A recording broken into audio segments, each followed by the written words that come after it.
నమస్తే. కడారి నరేంద్ర కుర్మ. మీ కుర్మ సంఘం చాలా వెనకబడిందని దానికి మీ అభిప్రాయం?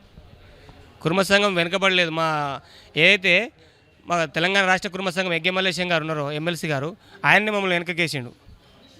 గుత్తాధిపత్యంగా నిజాం నవాబులాగా ఏకచక్రాధిపత్యం లెక్క అనేక దశాబ్దాలు ఒక్కడే అధ్యక్షుడిగా ఉండడం వల్ల చైతన్య కార్యక్రమాలు జిల్లాలలో, మండలాలలో, నియోజకవర్గాల్లో, రాష్ట్ర రాజధానిలో ఎక్కడ కూడా కుర్మలను చైతన్యవంతులను చేసే కార్యక్రమాలు, ఓటు హక్కును విలువ తెలియజేసే కార్యక్రమాలు, కుర్మల అక్షరాస్యతను పెంచుకునే కార్యక్రమాలు, వాళ్ళకు హాస్టల్లో పిల్లలను హాస్టల్లో చేర్పించడం కానీ, వాళ్ళ విద్యా అవకాశాలను పెంచడం కానీ, వాళ్ళని ఉద్యోగాలకు ఏమైనా రికమెండేషన్ చేయడం కానీ, రాజకీయ అవకాశాలను వాళ్ళకు వెన్నుదాన్ని పోరాడే విషయంలో కానీ ఎక్కడ కూడా ప్రోత్సాహం చేయకుండా నిరాంకుశంలాగా ఆయన యొక్క అహంకారంతో ఆయన హైదరాబాదు ఆయన ఇంటికే పరిమితం ఉండడం వల్ల తెలంగాణ రాష్ట్ర వ్యాప్తంగా కుర్మలు ఒక నిస్సత్తువగా, నిర్లక్ష్యంగా, నిరుత్సాహంతో ఈరోజు కొట్టుమిట్టాడుతున్నారు.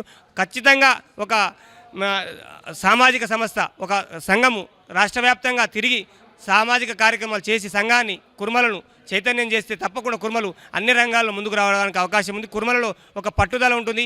పట్టు వదలని విక్రమార్ కుర్మలే ఏ పట్టు పడితే ఆ పట్టు వదలకుండా ఉంటారు. ఎలాంటి నిజాయితీకి మారుపేరుగా ఉంటారు కనుక కుర్మలు భవిష్యత్తులో అన్ని రంగాలలో ఆధిపత్య వర్గాలను మించిపోయి అన్ని రంగాల్లో సముచిత స్థానాన్ని సాధిస్తారని మేము ఆశిస్తున్నాం. ఆ దిశగా తెలంగాణ రాష్ట్ర కుర్మ సంఘం భవిష్యత్తులో ఉధృతంగా సామాజిక ఉద్యమాలు చేయడంలో మేము ముందుంటామని, ప్రతి గడప గడపకు వెళ్తాం, ప్రతి నియోజకవర్గ, ప్రతి మండలానికి వెళ్తాం. కుర్మల ఆత్మగౌరవమే ఎజెండాగా రాష్ట్రంలో కార్యక్రమాలు నిర్వహిస్తామని తెలంగాణ రాష్ట్ర కుర్మ సంఘం పక్షాన సహృదయపూర్వకంగా తెలియజేస్తున్నాం, మనవి చేస్తున్నాం.